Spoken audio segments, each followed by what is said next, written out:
Hello friends. तो आज हम डिस्कस करने वाले हैं दुनिया में सबसे ज़्यादा सर्च होने वाले टॉपिक को। अभी मैं डिस्कस करने वाला हूँ और वो टॉपिक है इरेक्टाइल डिसफंक्शन।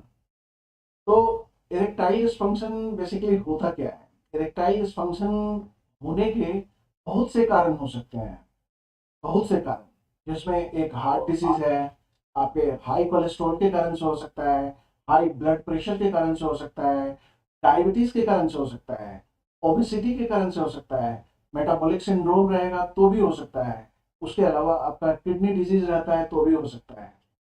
तो अगर आप देखेंगे कि ये सब होने के पीछे कौन है, किसका रोल है इसके पीछे, तो आपको पता चलेगा कि इंसुलिन रेजिस्टेंस ही है जो हर जगह अपना खराब योगदान दे रहा है। तो इससे पहले कि हम आगे बढ़ें, आइए हम समझते हैं कि इंसुलिन रेजिस्टेंस होता क्या है। तो इंसुलिन रेजिस्टेंस को समझने के लिए सबसे पहला आप ऐसे समझिए कि जब आप खाना खाते हैं, खाना खाने के बाद क्या होता है कि इंसुलिन, बॉडी से इंसुलिन निकलता है। खाना खाने के बाद सबसे पहले शुगर निकलता है, शुगर के बदले में इंसुलिन फिर निकलता है क्योंकि शुगर को कम करना होता है।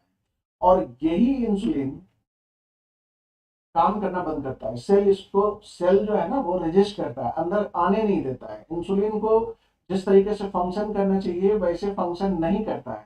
और इसके कारण से क्या होता है कि इंसुलिन का एक दूसरा फंक्शन है कि शुगर को फैट में कन्वर्ट करना। तो ये इंसुलिन क्या करेगा कि जितना शुगर आपके शरीर के अंदर है, धीरे धीरे धीरे धीरे धीरे धीरे सारे शुगर को ये फैट में कन्वर्ट करता जाएगा। और कन्वर्ट करने के कारण से क्या होता है कि ये सारा जाकर के स्टोर हो जाता है फैट। और ये जो स्टोर्ड फैट है, यही स्टोर्ड फैट आपको जो है ना टायर्डनेस और दिन भर आपको हंग्री फील करवाएगा, क्योंकि शुगर रहेगा तब तो आपको एनर्जी के लिए कुछ ना कुछ मिलता रहेगा। अगर शुगर ही नहीं है तो आपको हमेशा फील रहेगा कि कुछ खाना है। और जैसे ही आपने फिर खाया तो ये साइकिल चालू हो गया कि आपका इंसुलिन बनेगा, सेल रजिस्ट करेगा और फिर शुगर शुगर जो है फैट के रूप में स्टोर होगा और ये सारा प्रॉब्लम स्टार्ट होगा।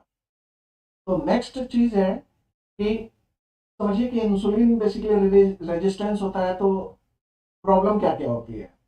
वैसे लोग जिनको कि वेट लूज करने में मुश्किल हो रही है, जिनको कांस्टेंट फैटिग है, जिनको कांस्टेंट भूख लग रही है, शुगर के लिए क्रेविंग हो रही है, बहुत ज़्यादा फटीग होता है खाने के बाद, स्पेशली दोपहर के खाने के बाद जो है ना बहुत ज़्यादा फटीग होता है, उनको सोने का मन करता है, उनको बेड पे लेटने का मन करता है। या फिर आप देखेंगे बहुत से ऐसे लोग हैं जो सारा दिन उनके शरीर में दर्द रहता है, कहीं जॉइंट में पेन होता है। उसके अलावा बहुत लोगों का अपर एब्डोमिनल ओबेसिटी होता है, जिसको तोंद हम लोग हिंदी में तोंद बोलते हैं, पेट निकला हुआ है, टमी निकला हुआ है, बेली फैट है। और ये बेसिकली हाई कोलेस्ट्रोल और ट्राइग्लिसराइड्स को बढ़ाने में मदद करता है। अगर किसी को इंसुलिन रेजिस्टेंस है तो उसके कारण से हार्मोनल इम्बैलेंस तो होगा ही, हाई कोलेस्ट्रोल भी होगा, हाई ट्राइग्लिसराइड्स होगा। और ये हाई ट्राइग्लिसराइड्स कोलेस्ट्रोल आपके फैट को बढ़ाने में मदद करता है और यही फिर जाकर के आपके अपर एब्डोमेन में जमा होगा। एक चीज और है यहाँ पे, इसको बढ़िया से समझिए। ये जो हार्मोन इम्बैलेंस है, जो इंसुलिन रेजिस्टेंस के कारण से होता है, ये हार्मोन इम्बैलेंस के कारण से एस्ट्रोजन डोमिनेंस स्टेट आता है। मैं अभी बताऊंगा एस्ट्रोजन डोमिनेंस स्टेट में करते क्या है।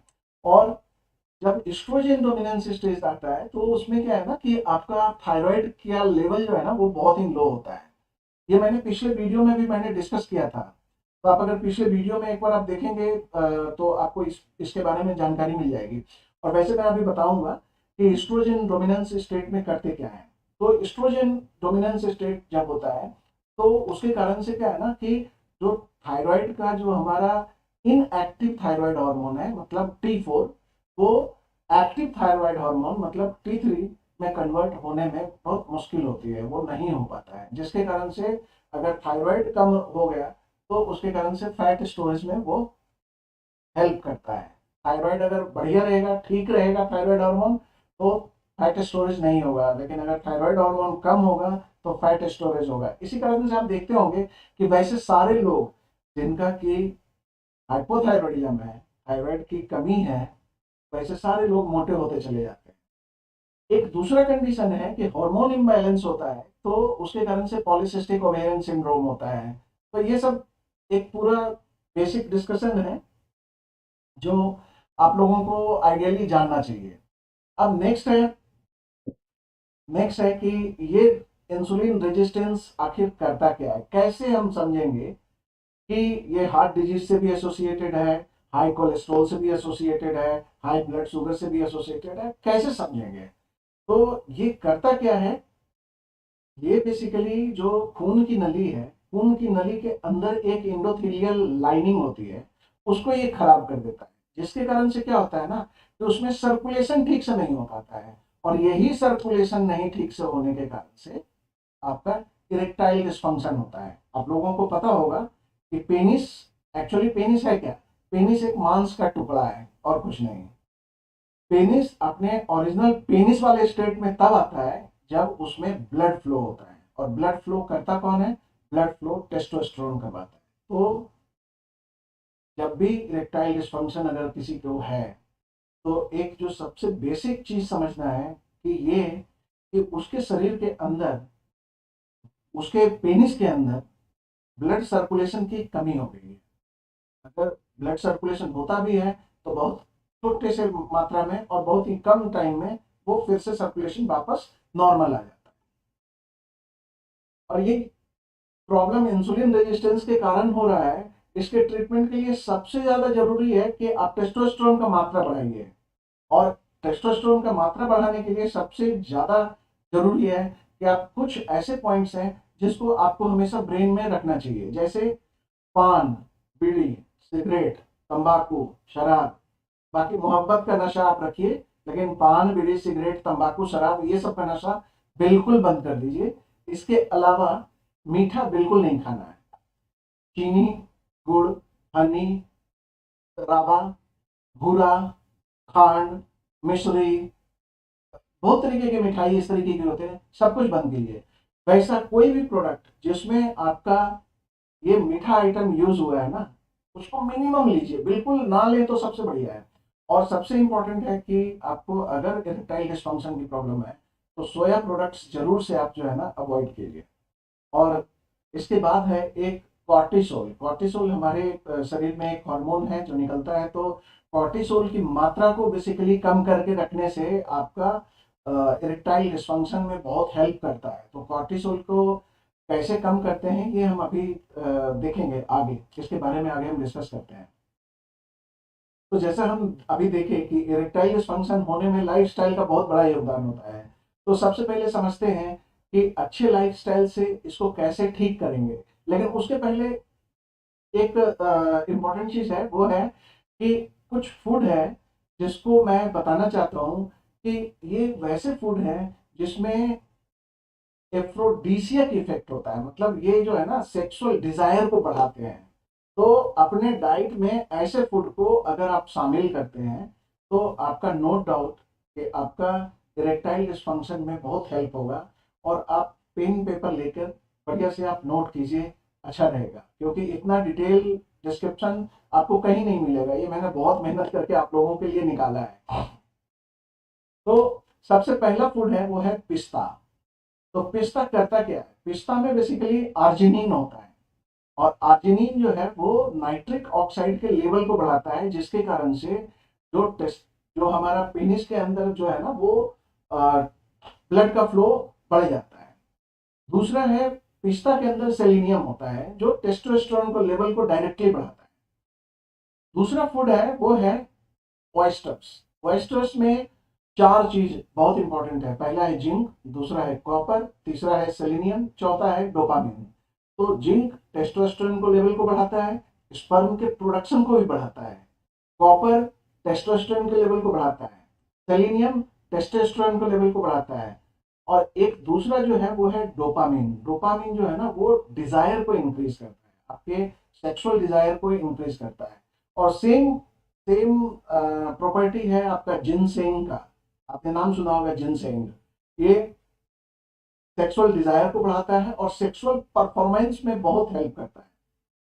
इसके बाद है कॉफी। जो आप ब्लैक कॉफी देखते हैं या फिर मिल्क वाली कॉफी देखते हैं, तो इस कॉफी का भी एक रोल है। अगर कॉफी में एक ये है कि अगर आप माइल्ड टू मॉडरेट अमाउंट में ले रहे हैं, तो ये नो डाउट कि आपके टेस्टोस्टेरोन को बूस्ट करता है। लेकिन अगर आपने कॉफी बहुत ज्यादा कॉफी लिया है, तो वैसे कंडीशन में ये टेस्टोस्टेरोन के लेवल को घटाने में भी मदद करता है। तो वैसे लोग बहुत ज्यादा कॉफी पीते हैं, उनको इरेक्टाइल डिस्फंक्शन हो सकता है, but mild to moderate coffee पीने वालों को ये प्रॉब्लम नहीं होती है, इनफैक्ट उनको हेल्प करता है। उसके बाद है एक आता है सैफरन। सैफरन आप जानते होंगे, ये स्पर्म के मोटिलिटी को बढ़ाता है। इनफर्टाइल मेन में स्पर्म के मोटिलिटी को बढ़ाता है। और इसका एक रोल है कि अगर कोई आदमी एंटी डिप्रेसेंट ले रहा है, तो सैफरन खाने से उसका जो सेक्सुअल का साइड इफेक्ट होता है ना, मतलब इरेक्टाइल डिस्फंक्शन वगैरह होता है, उसको ये करेक्ट करने में बहुत मदद करता है। एक प्लांट का रूट है, उस माका रूट बोलते हैं, MACA, माका, माका रूट। माका रूट को जो है ना पेरुवियन नेचुरल वियाग्रा भी बोलते हैं। पेरू में ये चलता है, पेरुवियन नेचुरल वियाग्रा। तो ये टेस्टोस्टेरोन के लेवल को बढ़ाता है, साथ में एनर्जी, स्टेमिना, फर्टिलिटी और डिजायर, ये सब बढ़ाता है। इसके साथ माका रूट में एक इम्पोर्टेंट केमिकल है, वो है मैग्नीशियम, और दूसरा है एक फाइबर। तो ये आपके स्टेमिना को बढ़ाने में मदद करता है, और ज्वाइंट पेन के लिए माका रूट बहुत ही अच्छा माना जाता है। अगर आप इसको रेगुलर इस्तेमाल करते हैं, तो डबल फायदा है। एक तो ज्वाइंट का पेन ठीक होगा, और दूसरा आपका सेक्सुअल डिस्फंक्शन भी ठीक होगा। इसके बाद आता है एक प्लांट है एस्पेरागस। एस्पेरागस में क्या है कि इसमें एक नेचुरल स्टेरॉइड बिल्डिंग ब्लॉक होता है, जो बेसिकली टेस्टोस्टेरोन को बनाने में मदद करता है। तो जो टेस्टोस्टेरोन का लेवल है वो बढ़ाएगा। और साथ ही साथ एस्पेरागस में बहुत ही हाई क्वांटिटी में विटामिन ई होता है, जो कि ब्लड फ्लो, जेनिटेलिया में ब्लड फ्लो बढ़ाने में मदद करता है। और ब्लड फ्लो बढ़ेगा तो ऑब्वियस सी बात है कि आपका ये प्रॉब्लम काफी हद तक जो है वो बेटर होगा। इसके बाद है एक एक स्पेशल टाइप का मशरूम होता है, जिसको बोलते हैं ट्रफल्स। तो ट्रफल्स भी टेस्टोस्टेरोन को बढ़ाने में मदद करता है। और बीट रूट तो आप लोगों को पता ही होगा, बीट रूट में भी टेस्टोस्टेरोन बढ़ाने की क्षमता होती है। और beet root basically nitric oxide जैसे काम करता है ना, वैसे ही काम करता है। जैसे पिस्ता में मैंने बताया कि नाइट्रिक ऑक्साइड है, वो बेसिकली ब्लड फ्लो को बढ़ाने में हेल्प करता है, तो ये बीट्स में भी वैसे ही होता है। एक है पंपकिन, कद्दू। तो पंपकिन जो है वो, उसमें फाइबर बहुत ज्यादा होता है और पोटेशियम बहुत ज्यादा होता है। तो स्टेमिना के लिए पंपकिन बहुत ही अच्छा माना जाता है।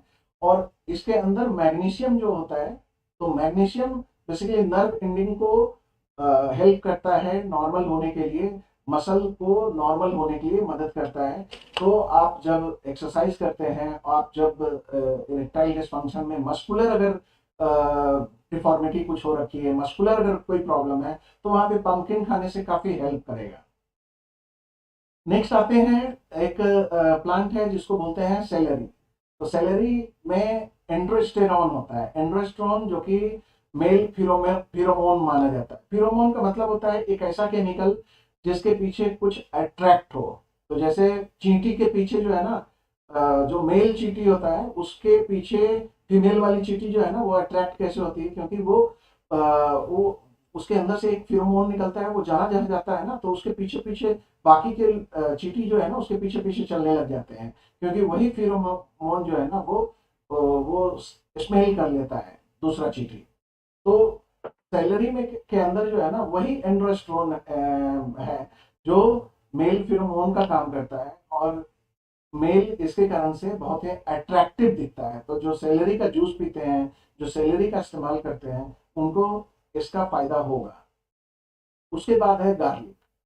गार्लिक मतलब लहसुन। तो लहसुन जो है वो, उसके अंदर एक केमिकल है जिसको बोलते हैं एलिसिन। तो एलिसिन हमारे पेनिस के अंदर जो है ब्लड फ्लो को बढ़ाने में मदद करता है, और ये कार्डियोवैस्कुलर वेलनेस के लिए काफी अच्छा माना जाता है गार्लिक।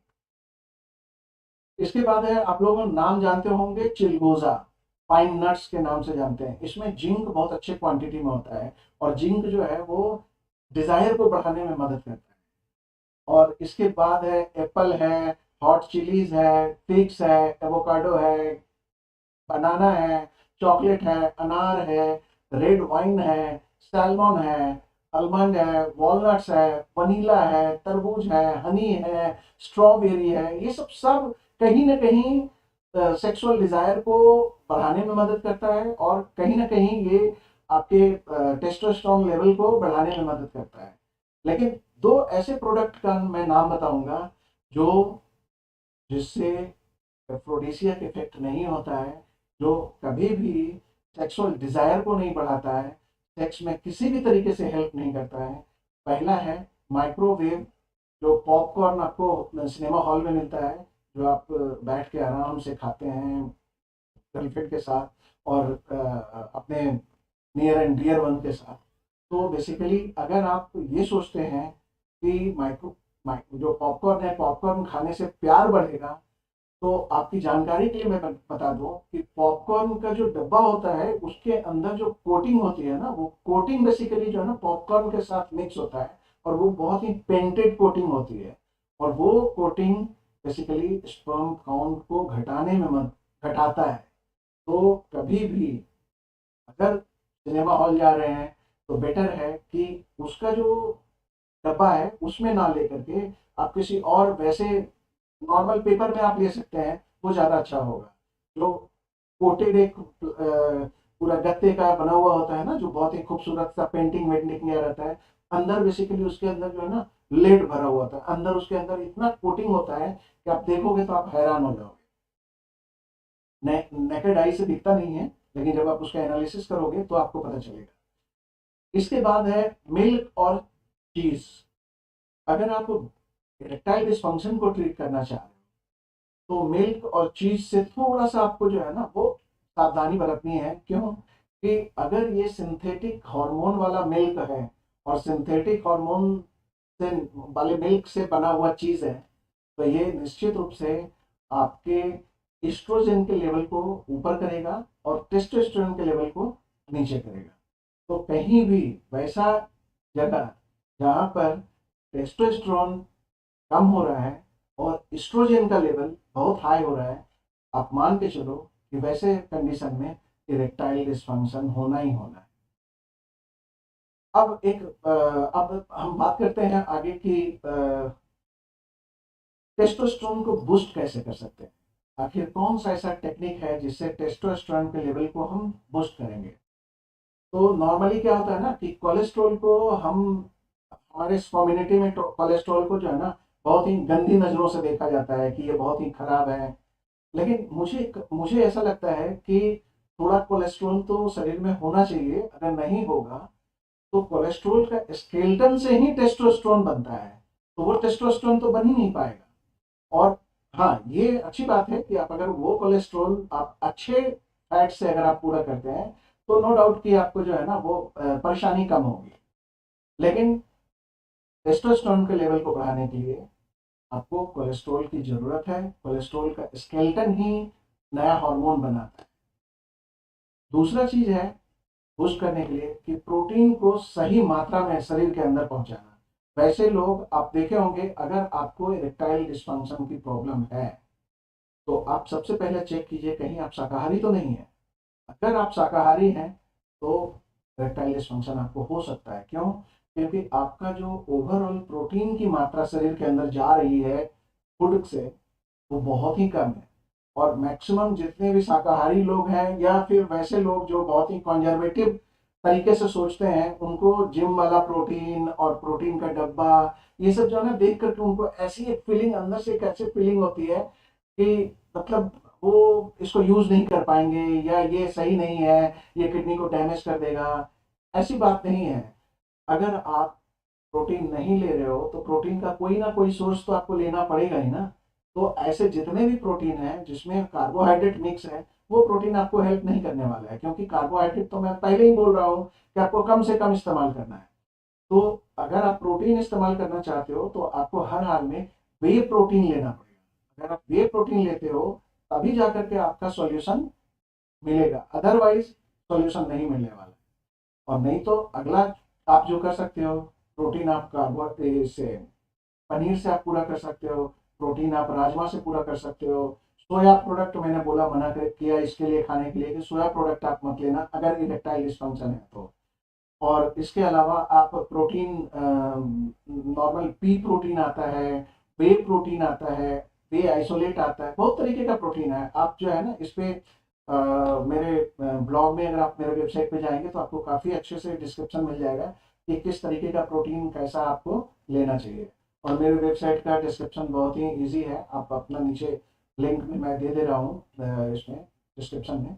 और वैसे आप नाम जान लो, diet+minus.com, तो आप आराम से सर्च कर सकते हो, डाइट से ही प्लस और डाइट से ही माइनस, diet+minus.com।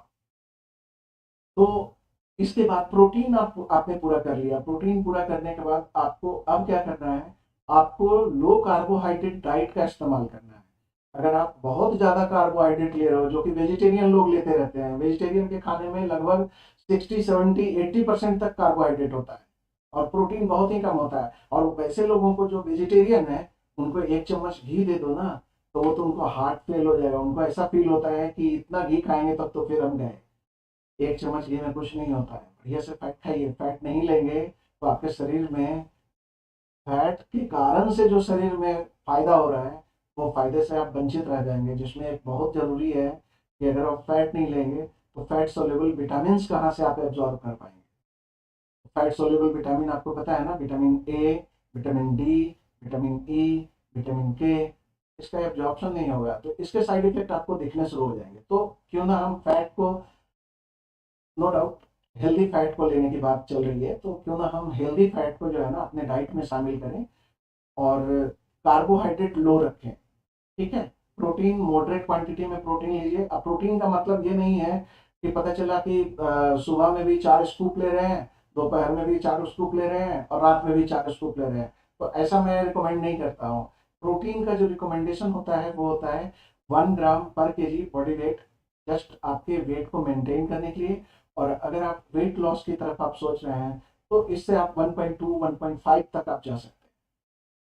इसके बाद है कि लो कार्बोहाइड्रेट, तो मैंने बता दिया कि आपको लो कार्बोहाइड्रेट फूड लेना है। इसके बाद है कि कॉर्टिसोल, जो हमने शुरू में बात की थी कि कॉर्टिसोल लेवल को हम कैसे बैलेंस करेंगे। तो कॉर्टिसोल लेवल बेसिकली एक्सरसाइज से हम ठीक करते हैं। और एक्सरसाइज क्या है, एक्सरसाइज में 2 तरीके का एक्सरसाइज है, एक है कार्डियो और दूसरा है आपका जो आप वेट ट्रेनिंग टाइप का एक्सरसाइज करते हो। तो कार्डियो वाले एक्सरसाइज होते हैं जिसमें खास करके टहलना, खाली स्पेस में टहलना, ये सब जो है ना बहुत हेल्प करता है, कॉर्टिसोल लेवल को बहुत ही कम करता है। तो अगर आपको टहलने की हैबिट है ना तो आपको कभी भी टेंशन नहीं होगा। टेंशन कम करने के लिए टहलना सबसे बढ़िया ऑप्शन है। और दूसरा है जब आप वेट ये करते हो, वेट ट्रेनिंग करते हो, हाई इंटेंसिटी इंटरवल ट्रेनिंग करते हो, तो वैसे कंडीशन में आपके शरीर से ग्रोथ हार्मोन निकलता है और ये ग्रोथ हार्मोन फैट लॉस में बहुत मदद करता है। तो बिना ग्रोथ हार्मोन का आप सोच भी नहीं सकते हो कि आपको फैट लॉस होगा। तो आप कहीं ना कहीं आपको इंसुलिन रेजिस्टेंस को कम करने के लिए ग्रोथ हार्मोन को भी ऊपर करना पड़ेगा। और ग्रोथ हार्मोन कैसे ऊपर होगा, आप ग्रोथ हार्मोन को ऊपर करने के लिए सबसे बेस्ट है कि आप जो है एक्सरसाइज कीजिए, हाई इंटेंसिटी इंटरवल ट्रेनिंग कीजिए, उससे आपका ग्रोथ हार्मोन बढ़ेगा। नेक्स्ट है कि आपकी नींद का बहुत बड़ा रोल होता है, कॉर्टिसोल को कम करने में आपके नींद का बहुत बड़ा रोल होता है। तो अगर आप टेस्टोस्टेरोन को बूस्ट करना चाहते हैं तो कॉर्टिसोल कम करना पड़ेगा। कॉर्टिसोल कम करने के लिए अच्छे से नींद लेनी होगी। अब देखिए हमारे सोसाइटी में क्या है, हमारे सोसाइटी में मैक्सिमम लोगों के साथ समस्या क्या होती है, समस्या सबसे बड़ी समस्या है कि आज के डेट में आपको पैसे कमाने के लिए सुबह से शाम तक आप ऑफिस में रहते हो और ऑफिस से आप घर पहुंचते हो, सपोज कि आपने घर पहुंचे, अभी तो वर्क फ्रॉम होम चल रहा है तो अभी तो छूट है, लेकिन जब आप ऑफिस जाते थे तो क्या होता था कि सुबह 8 बजे 8:30 बजे तक घर से निकले और उसके बाद रात के एक ही बार 8 बजे 10 बजे तक घर पहुंचे। 8 बजे 9 बजे, कितने लोग 10 बजे पहुंचते हैं और 10 बजे घर पहुंचने के बाद सीधा एकदम अटैकिंग मोड में रहते हैं कि मुझे तुरंत का तुरंत सेक्स चाहिए। ऐसे कंडीशन में ना तो आपको प्लेजर मिलने वाला है और ना ही अच्छे से आप सेक्स कर पाओ। एक सक्सेसफुल सेक्स करने के लिए, सक्सेसफुल डिजायर डेवलप करने के लिए आपको टाइम देना पड़ेगा। आप ऑफिस में रहते हो, एक बार भी अपने जो आपके पार्टनर हैं उसको आप कॉल नहीं करते हो, एक बार भी अच्छे से बात नहीं करते हो, और घर आने के बाद आप डायरेक्टली अटैकिंग मोड में आ जाते हो। और सीधा आप अपने सेटिस्फैक्शन को पूरा करने के लिए आपने क्या किया कि आप सीधा जो है ना अपना काम करके सो गए। इसमें गड़बड़ी क्या है, जब पार्टनर की तरफ से अगर आपको अच्छे से रिस्पॉन्स नहीं मिलता है ना, तो ओवर द टाइम आपको इस प्रोसेस में मजा आना बंद हो जाएगा और फिर आपकी तलाश डॉक्टर की शुरू हो जाएगी कि मुझे मजा नहीं है, मुझे डिजायर कम हो गया, मुझे इरेक्शन कम होता है, और यहीं से कहानी शुरू होती है। तो सबसे पहला, वीक में एक ही बार करिए, लेकिन ऐसा कीजिए कि आप थोड़ा सा फोरप्ले पे टाइम दे सकें, आप अच्छे से जो है ना वो समय दे सकें, अपने पार्टनर को अच्छे से बात कर सकें, उसके साथ समय बिता सकें। ये पूरा जो चीज होता है ना, ये पूरा चीज इमोशन से जुड़ा हुआ है। अगर आप इमोशनली अटैच नहीं होगे तो आप जिंदगी में कभी भी इस काम को पूरा नहीं कर सकते हो। तो सबसे पहला है, इमोशनली अटैच होना सीखिए। और इमोशनली अटैच होंगे तो this process is basically secondary, कि आप अगर इमोशनली अटैच होंगे तो ये किसी भी सब वक्त जो है ना आपका काम करना शुरू करेगा। लेकिन अगर आपका सपोज दिमाग यहाँ है लेकिन आप सोच कहीं और रहे हो,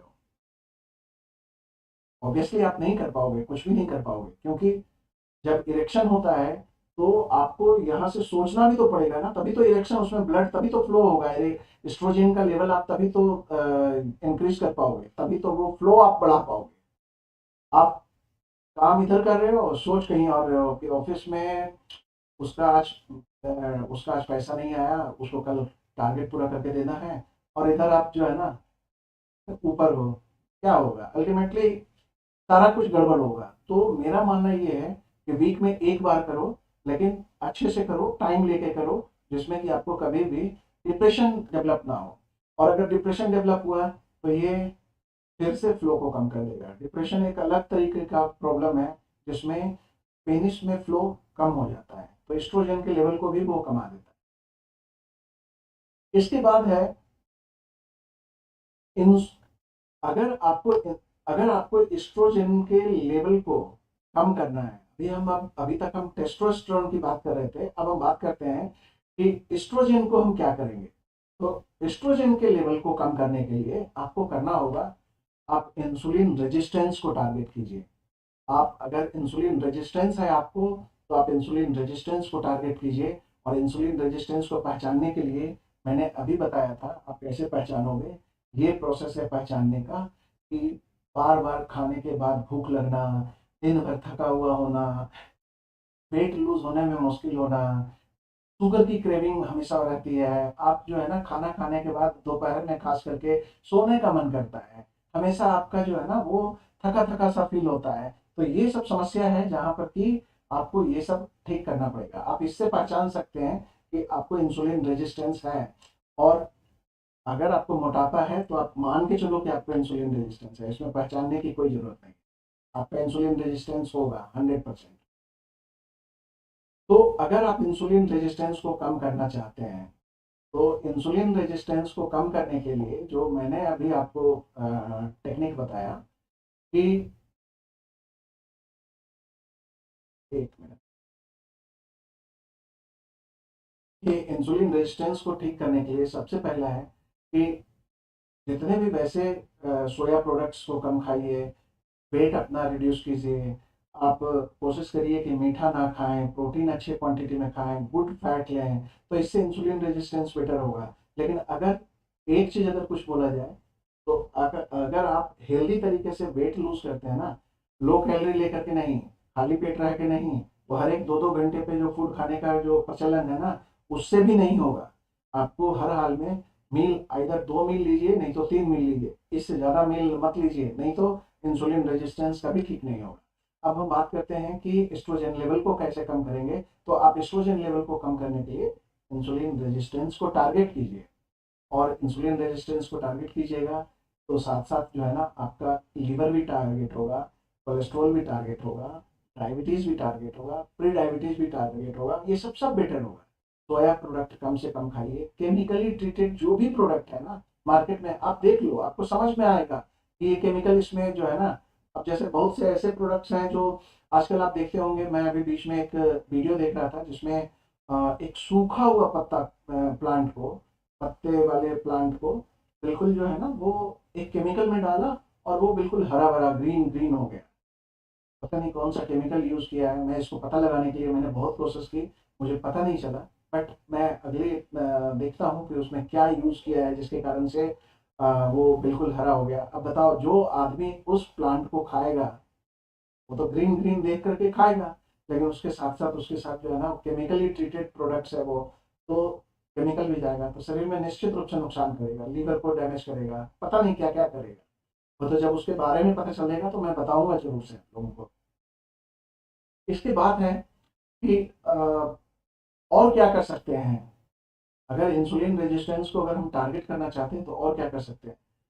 जिंक एक ऐसा केमिकल है, जिंक एक ऐसा मिनरल है जो इंसुलिन रेजिस्टेंस को ठीक करने के लिए बहुत कारगर साबित होता है। और जिंक आप जो है ना मल्टी मिनरल के जो टैबलेट्स आते हैं आप उसके फॉर्म में ले सकते हैं। जिनसेंग से भी जो है ना इंसुलिन रेजिस्टेंस काफ़ी हद तक बेटर होता है। बहुत लोग एल आर्जिनिन का बोलते हैं कि एल आर्जिनिन आप अगर देते हैं तो बेसिकली ये नाइट्रिक ऑक्साइड के लेवल को बढ़ाता है और ये आपके इरेक्टाइल डिस्फंक्शन को ठीक करता है। तो अल्टीमेटली इंसुलिन रेजिस्टेंस भी ठीक होगा अगर आप आर्जिनिन लेते हैं तो। और एस्पार्टिक एसिड भी जो है ना, डी एस्पार्टिक एसिड, ये भी आपका जो है ना, ये सब सब टैबलेट के फॉर्म में जो है ना वो आता है मार्केट में। इसके बाद मैं बताना चाहता हूँ कि ये जो सारा कुछ हो रहा है, ये सारा कुछ में एक बहुत अच्छा केमिकल है, एक बहुत अच्छा ये है, मिनरल है, आयरन।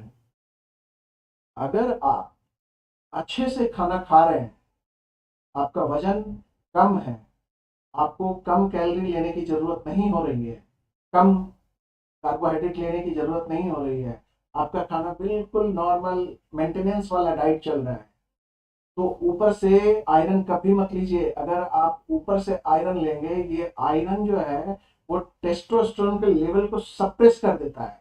तो ऐसे अगर जो आयरन बहुत ज्यादा सप्लीमेंट में यूज करते हैं ना, वैसे लोगों को भी इरेक्टाइल डिस्फंक्शन होगा। तो आयरन का सप्लीमेंट बिल्कुल बंद कीजिए, मत लीजिए आयरन का सप्लीमेंट।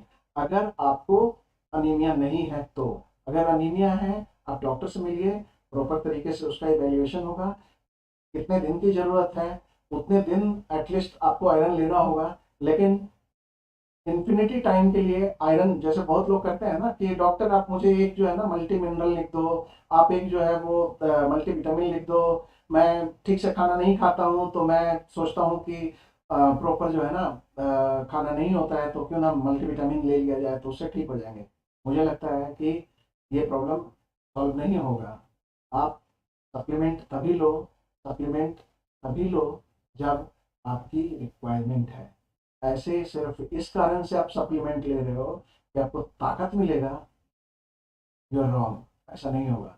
फूड से लो, आप अच्छा अच्छा खाना खाओ, अगर मिनरल लेना है तो आप ग्रीन वेजिटेबल्स खाओ, कलर्ड फ्रूट्स खाओ, कलर्ड वेजिटेबल्स खाओ। उससे जो है ना काफ़ी एंटीऑक्सीडेंट भी मिलेगा, आपके ये सब जो प्रॉब्लम्स हैं ये भी ठीक होंगे, और साथ ही साथ आपका इरेक्टाइल डिस्फंक्शन जो है ना वो बेटर होगा। एक और भी मैं बात बताता हूँ, ये जैसे जितने भी डायबिटिक पेशेंट होते हैं, तो डायबिटिक पेशेंट में आप देखेंगे एक दवाई होती है कोलेस्ट्रॉल को कम करने की दवाई। हर डायबिटिक पेशेंट को वो ऊपर से ऑर्डर है कि हर डायबिटिक पेशेंट को देना ही देना है। क्यों देना है? क्योंकि वो कोलेस्ट्रॉल के लेवल को कम करता है। अच्छी बात है। आप लोगों को पता होगा कि वैसे लोग जो डायबिटिक होते हैं उनको इरेक्टाइल डिस्फंक्शन की प्रॉब्लम होती है, और अगर एक तो बेचारा इरेक्टाइल फंक्शन से जूझ ही रहा है, ऊपर से अगर आप कोलेस्ट्रॉल को भी अगर आप बंद कर दोगे, उसको भी अगर आप ब्लॉक कर दोगे, तो अल्टीमेटली क्या होगा? अल्टीमेटली होगा कि उस बंदे को इरेक्टाइल डिस्फंक्शन बहुत ही अच्छे क्वालिटी का हो जाएगा और वो कभी भी कुछ भी नहीं कर पाएगा। तो अगर आप डायबिटिक हो, डाइट अच्छे से लो, डाइट से आप जो है ना कोलेस्ट्रॉल को कम करो। दवाई लेके कोलेस्ट्रॉल को कम मत करो, क्योंकि दवाई लेके अगर आप कोलेस्ट्रॉल को कम करोगे तो ये दवाई कोलेस्ट्रॉल को बंद करेगा, और हमारा जो टेस्टोस्टेरोन बनता है उसके लिए कोलेस्ट्रॉल का जो स्केलेटन है वो बहुत जरूरी है। वो स्केलेटन ही अगर नहीं मिलता है तो फिर टेस्टोस्टेरोन बनेगा कैसे? तो आपकी प्रॉब्लम जो डायबिटीज के कारण से है, वो स्टैटिन लेने के कारण से, जो कोलेस्ट्रॉल की कम करने की जो दवाई स्टैटिन आती है, उससे आपकी प्रॉब्लम और बढ़ जाएगी। तो इन्हीं सब चीज़ों पर मैं बात करना चाह रहा था। तो मेरी बात बस आज के लिए मैं यही ख़त्म करूँगा। मैंने आई होप कि मैं आप लोगों को अच्छी जानकारी दे पाया हूँ। और आपके जो भी क्वेश्चंस हैं आप लिखिए, मैं आपके क्वेश्चंस का आंसर देता हूँ। और आपको अगर कहीं पर ये लगता है कि हाँ कोई इंफॉर्मेशन डिस्टॉर्टेड है या ठीक से आपको समझ नहीं आया, तो प्लीज़ आप इसमें मेंशन करिए, ताकि मैं अगली बार जब मैं वीडियो बनाऊं आप लोगों के लिए, तो मैं उसमें आ, ये सब डिस्कस कर लूं तो बेटर होगा। अगली बार जब मैं लाइव आऊं तो ये सब मैं डिस्कस कर लूं। तो आज के लिए बस इतना ही। और नेक्स्ट टॉपिक अभी मैं सर्वे डालूंगा। आप एक बार सर्वे में जो है ना 4 ऑप्शंस होंगे, वो 4 ऑप्शंस आपको बताने हैं कि कौन सा ऑप्शन आपको पसंद है। जो ऑप्शन आपको पसंद होगा वो पसंद आप बताएंगे, तो उसी पे मैं अगली तैयारी करूंगा और मैं आप लोगों के सामने बेस्ट मटेरियल देने की कोशिश करूंगा। और मेरा भी बहुत पुराना एक्सपीरियंस नहीं है वीडियो बनाने का, तो ऑब्वियसली बहुत से लूप होल्स रह जाते हैं, वो तो होने ही हैं, क्योंकि मैं इस एरिया में बहुत ज़्यादा पका हुआ नहीं हूँ। लेकिन मैं कोशिश कर रहा हूँ, मैं हार नहीं मानूंगा, मैं कोशिश कर रहा हूँ। बेस्ट टू बेस्ट मैं आपको मटेरियल देने की कोशिश करूँगा। और आपके सारे प्रॉब्लम्स जो इस माध्यम से आएंगे, जो मेरे यूट्यूब चैनल के थ्रू क्वेश्चंस करेंगे, मैं 100% फ्री में उनका ट्रीटमेंट करूँगा। कोई पैसा नहीं लगेगा, लेकिन चैट के थ्रू होगा। जो भी होगा वो चैट के थ्रू होगा। फ़ोन से अगर आप बात करते हैं तो ऑब्वियसली यू हैव टू पे। तो आज के लिए बस इतना ही। और फिर नेक्स्ट संडे को फिर 9 बजे मैं दूसरे टॉपिक पे लाइव आता हूँ, फिर बात करते हैं। धन्यवाद। Thanks for watching.